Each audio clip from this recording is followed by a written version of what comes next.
안녕하세요. 오토코드입니다. 이번 시간에는 우리가 유튜브 영상 정보를 자유롭게 추출해 보도록 하겠습니다. 이번 시간의 목적은 영상 정보를 자유롭게 추출하는 건데요. 자, 이 자유롭게 기준이 뭐냐면 저희가 예전에 우리가 이제 파이튜브 픽스라는 라이브러리를 쓴 적이 있어요. 이게 이제 오픈소스로 사용되는 라이브러리인데 요거 같은 경우는 우리가 이제 유튜브 영상에 대해서 다운로드나 뭐 이런 이제 특히나 영상 자체를 다운로드를 할 때 많이 쓰였거든요.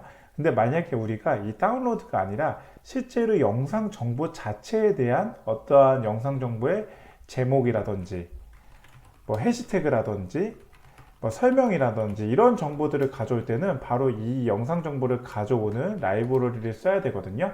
그게 바로 우리가 이번에 활용되는 이 구글 API 클라이언트 라이브러리를 쓸 거예요. 자, 이게 뭐냐면 실제로 구글에서 제공해주는 API로 활용해가지고 우리가 실제로 구글의 이제 유튜브 자체가 구글 거잖아요. 그러니까 이제 구글에서 제공해주는 API 라이브러리를 활용해서 유튜브의 정보를 자유롭게 가져오는 거거든요. 그래서 우리는 이번 시간에는 이 구글 API 클라이언트를 활용해가지고 저희가 어떻게 영상 정보들을 자유롭게 가져오는지 확인해 보도록 하겠습니다. 제가 이 정보를 사용하게 된 계기는 사실은 이제 유튜브 정보를 제가 어느 정도는 좀 모니터링 할 필요가 있을 때 요걸 가끔 써왔어요. 그래서 요거를 한번 여러분들께 저는 이런 식으로 쓰고 있는데 여러분들은 혹시 어떻게 도움이 되지 않을까 싶어가지고 이번 영상을 준비하게 되었습니다. 뭐 참고로 이제 유튜브 하시는 분들은 이걸 쓰시면 굉장히 많은 도움이 되실 거고요. 유튜브를 하지 않으시더라도 이제 혹시나 내가 원하는 채널에 대한 정보를 주기적으로 정보를 가져오고 싶을 때 그리고 참고하고 싶을 때 이 영상을 참고해서 끝까지 한번 따라해 보면 여러분들께 많은 도움이 되지 않을까 싶습니다. 사용 문법은 언제나 사용했듯이 뭐 df 우리가 함수죠, 함수. 어떠한 x 값이 들어갔을 때 인풋이 들어갔을 때 y 값이 들어가는 이것 자체의 함수라는 거고요. 함수의 가장 큰 필요성은 우리가 어떠한 코드 전체를 재활용하는 부분에서 가장 중요하다고 말씀드렸습니다. 그리고 if는 우리가 원하는 조건에 맞춰 가지고 우리가 이 값들을 다 뽑아내려고 할 때 많이 쓰이고요. with 같은 경우는 이번 영상에서는 사실상 API 클라이언트 키 값을 우리가 정보를 가져올 건데요. 우리가 이걸 평문 이제 코드에 이걸 보통 이제 현업에서는 하드 코딩이라고 부르거든요. 이 하드 코딩 방식이 아닌 우리가 어떠한 파일에 저장해 놓고 그것을 불러오는 과정을 보여드릴 겁니다. 요거는 뭐 간단하게 우리가 뭐 이제 뭐 API key.txt 파일이라든지 이런 식으로 우리가 정보를 가져올 수 있겠죠. 그래서 요 부분은 우리가 실제로 한번 어떻게 하는지 한번 보여드리도록 하겠고요. 폼은 말 그대로 우리가 예를 들면 10개 정보를 가져오라고 했대. 10개 정보를 하나하나 다 추출을 하기 위한 방법으로 하나하나 모두 추출할 때 폼은 반복문을 쓰는 걸로 보실 수가 있습니다. for는 이제 y문과 많이 비교가 되는데요. y문은 무한 반복 중에서 내가 원하는 뭐 이게 이제 뭐 사실은 그거죠. 이제 반복되는 횟수를 잘 모를 때 그때는 그냥 y문에 대한 무한 반복문을 쓰고 반복되는 숫자가 유한계일 때는 그냥 for문을 쓰는 게 더 효율적이라고 말씀을 드렸었습니다. 그러면 우리가 개괄적으로 이제 설명을 드렸는데요. 자, 우리가 실제로 우리가 뭘 해줘야 되냐면 우리가 어떻게든 이 API를 다운로드를 받을 수 있으니까 사용을 해야 되잖아요.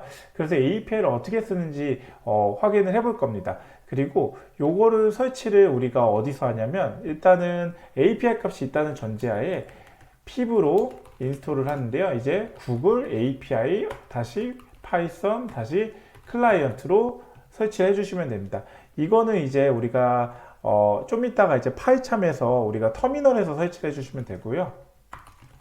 그쵸? 그래서 우리가 터미널에서 한번 설치해보고 가볼까요? 이번에는 좀 역으로 한번 나중에 했던 부분인데 파이썬에서 설치를 한번 해보고 가보도록 하겠습니다. 뭐 간단하게 진행되는 부분이기 때문에 그냥 이번 시간에 바로 진행을 한번 해볼게요.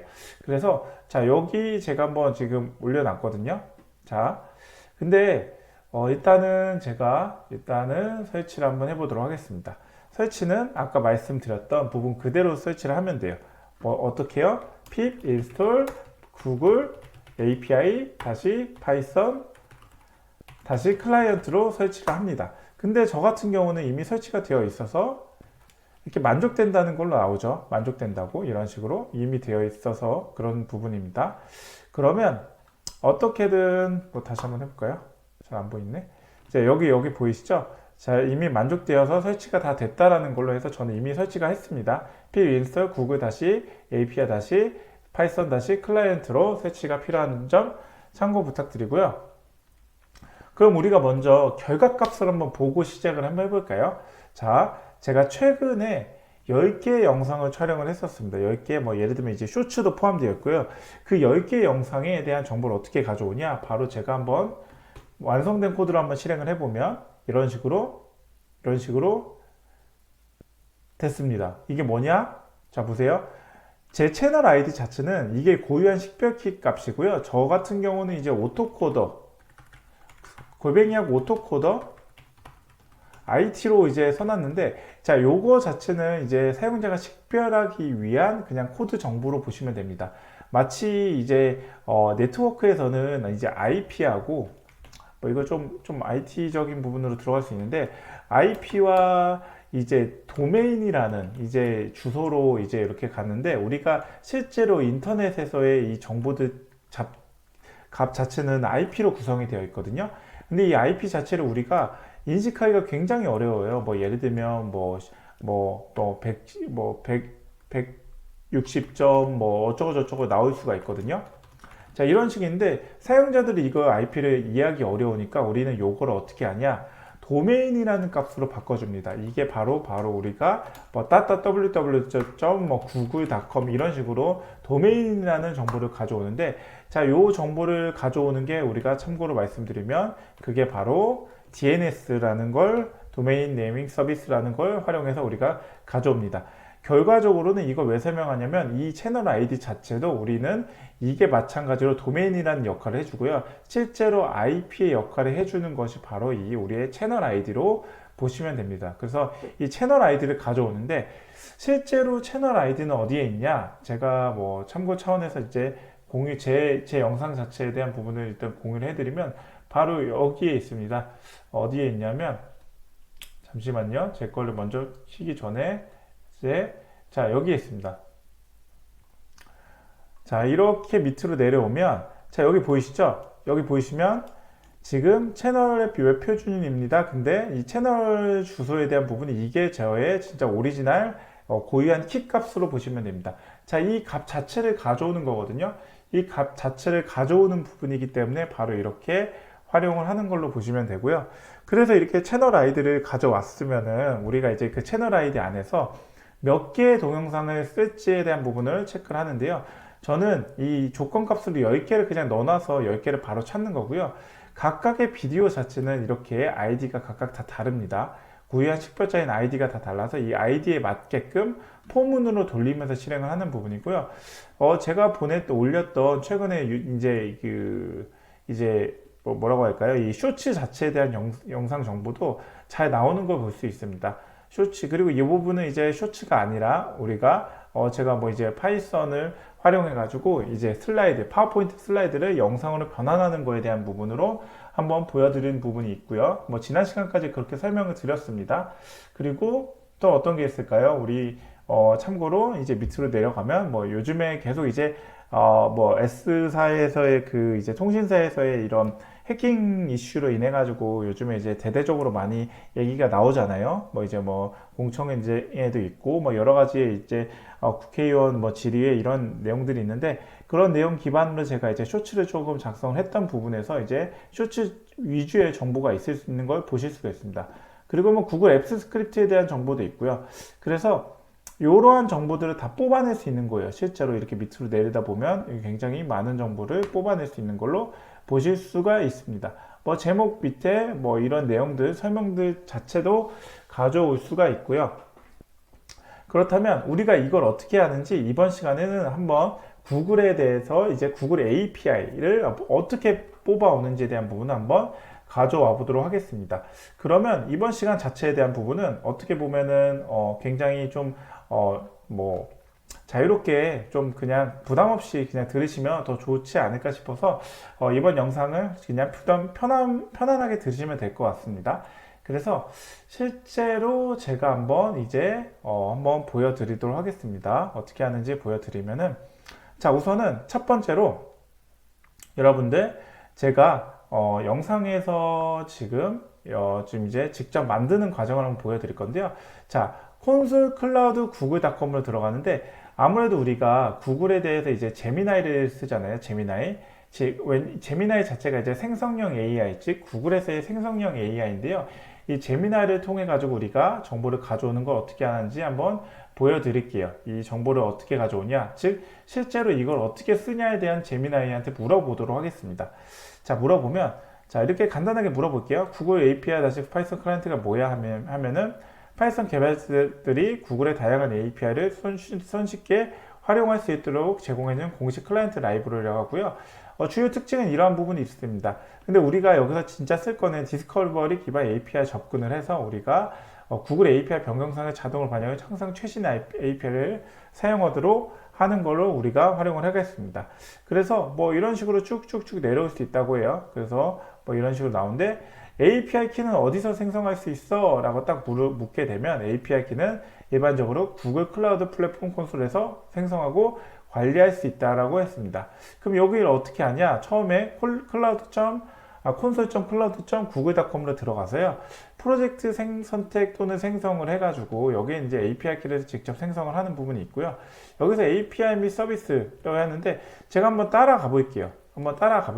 자, 여기서 한번 제가 일단 프로젝트를 만들어 보라고 했으니까 우리가 일단 프로젝트를 한번 보도록 하겠습니다. 저도 이제 요거를 여러분들과 그냥 선택을 하는 부분인데, 자, 없죠? 새 프로젝트를 해서 제가 여기에는 한 오토코드라는 걸 한번 만들어 보도록 하겠습니다. 그래서 여기에 만들기를 하면은 실제로 이제 오토코드가 이제 구글 클라우드에서 이제 자유롭게 생성이 되고요. 프로젝트를 선택을 합니다.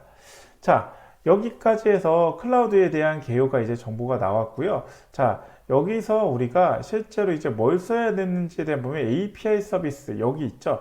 이게 실제로 동일한지 한번 볼까요? 자, 여기서 제가 API 정보를 가져오는 API 및 서비스를 클릭합니다. 라는 부분을 했을 때 제가 여기서 API 및 서비스를 클릭합니다. 를 눌렀습니다. 그러면 이렇게 지금 빙글빙글 돌고 있죠. 여기서 우리가 API 및 서비스 사용자 인증 이건데, 그 다음에 뭘 쓰는지 다시 한번 물어볼게요. 그래서 여기서 사용자 인증 정보 메뉴에서 사용자 인증 정보를 클릭한다고 합니다. 그럼 사용자 인증 정보를 클릭을 하고요. 그 다음에 여기에 있는 내용들이 있는데, 사실 여기서 우리는 사용자 인증 정보를 활용을 해야겠죠. 그럼 정보에서 API 키를 할당한다고 하겠습니다. 그래서 사실 여기까지 키를 생성 중인데, 자, 요 자체에 대한 부분의 키를 생성이 됐습니다. 이런 식으로. 자, 이런 식으로 이제 키를 생성을 하면 되고, 자, 요걸 하면 되고요. 그리고 추가적으로 이건 제가 이제 키를 나중에 삭제는 할 겁니다. 제 거기 때문에 이제 이렇게 만들어 놓은 걸 삭제를 할 거고요. 그래서 요거를 제가 제대로 만들어 왔는지 한번 볼게요. 여기서 사용자 인증 정보에 대한 부분을 클릭하고 드롭다운 메뉴에서 API 키를 선택을 한다고 합니다. 그래서 요거를 해가지고 사용자 인증 정보에서 키를 관리할 수 있다고 하는데, 근데 우리가 API 라이브러리 자체에 대한 부분도 우리가 활성을 할 수가 있거든요. 이게 뭐냐면, 이제 여기에 이제 우리가 API에 대한 정보를, 라이브러리를 쓸 때, 자, 여기 눌렀습니다. 여기서 유튜브 데이터 API v3라는 거 한번 입력을 해볼게요. 그럼 이게 나오죠? 이게 바로 우리가 실제로 사용할 거에 대한 유튜브 데이터 API 라이브러리를 쓸 건데요. 이걸 클릭을 해서 사용이라는 걸 눌러야 됩니다. 즉, the YouTube data API v3 is an API that provides access to YouTube. 즉, 유튜브로 접근할 수 있게끔 API를 설정을 한다는 부분이거든요. 그래서 사용을 눌러주시면 실제로 이제 유튜브로 접속을 하기 위한 API를 활용을 할 수 있는 기본 조건이 만들어지는 걸로 보시면 됩니다. 그래서 요 내용에 대한 부분이 이제 일반적으로 일단 기본적으로 이제 가야 된다는 걸로 보시면 되고요. 사용자 인증 정보에서 아까 이 API 키 값은 잘 저장을 해 놓으셔야 됩니다. 여러분들 뭐 이제 키 표시해 가지고 이게 나오는데 요거 값 자체는 잘 저장을 해 놓고요. 저는 이번 시간에 이제 끝으로 이제 이거를 다 삭제를 할 건데 여러분들의 값은 이제 노출되면 안 되기 때문에 요거를 반드시 잘 이제 보관해 주셔야 됩니다. 그래서 요 값 기반으로 우리가 이제 어떻게 하냐? 아까 그 제가 보여드렸던 그 이제 그 키값 있죠? 그 키값을 이런 식으로 뭐 제가 다른 영상에서도 많이 보여드린 부분이 있는데 이런 식으로 API 언더바 키라는 텍스트에 맞춰가지고 생성해서 여기에 이제 그 값 있죠? 아까 쭉 길었던 API 키값을 집어넣어서 우리가 활용을 할 수 있습니다. 그래서 이 부분까지가 우리가 실제로 이제 진행하는 부분으로 우리가 이번 시간에 준비를 했고요. 이제 우리가 할 수 있는 거는 다 준비가 됐습니다. 다음 시간에는 우리가 실제로 이거를 API를 활용해서 구글에 있는 유튜브, 즉 유튜브에 있는 정보, 모든 정보를 다 가져올 수 있게끔 어떻게 코드로 구현할 수 있는지에 대한 부분을 한번 보여드리도록 하겠습니다. 사실 이제 요즘에는 뭐 제미나이나 뭐 챗GPT나 이런 생성형 AI를 통해 가지고 웬만한 코드를 손쉽게 만들 수 있는데요. 그럼에도 불구하고 좀 헷갈리실 수 있습니다. 이게 기본이 안 되어 있거나 잘 모르시는 분들은 사실 챗GPT가 얘기해도 이거 이해하기가 어려운 부분이 있을 수 있어서 저 같은 이제 강사나 아니면 이제 유튜버 이제 컨텐츠 크리에이터가 이런 IT 전문적인 이제 크리에이터가 이와 같이 이제 여러분들께 설명하면서 한번 같이 보여드리는 것이 있기 때문에 영상을 조금 이해가 안 되더라도 영상을 보시고 이제 나중에 GPT한테 물어본다면 훨씬 더 많은 이해도가 높아진 상태에서 효율적으로 생성형 AI를 쓸 수 있는 걸로 보시면 됩니다. 어떻게 이번 시간 도움이 되셨나요? 도움이 되셨다면 좋아요와 구독, 알람 설정을 해주시면 제가 이 채널을 지속적으로 유지하고 컨텐츠를 개선하는 데 큰 힘이 됩니다. 아울러 영상 잘 보고 계시다면 응원의 메시지 남겨주시면 감사하겠습니다. 네, 지금까지 오토코드였습니다. 감사합니다. 오늘 하루도 좋은 하루 되십시오.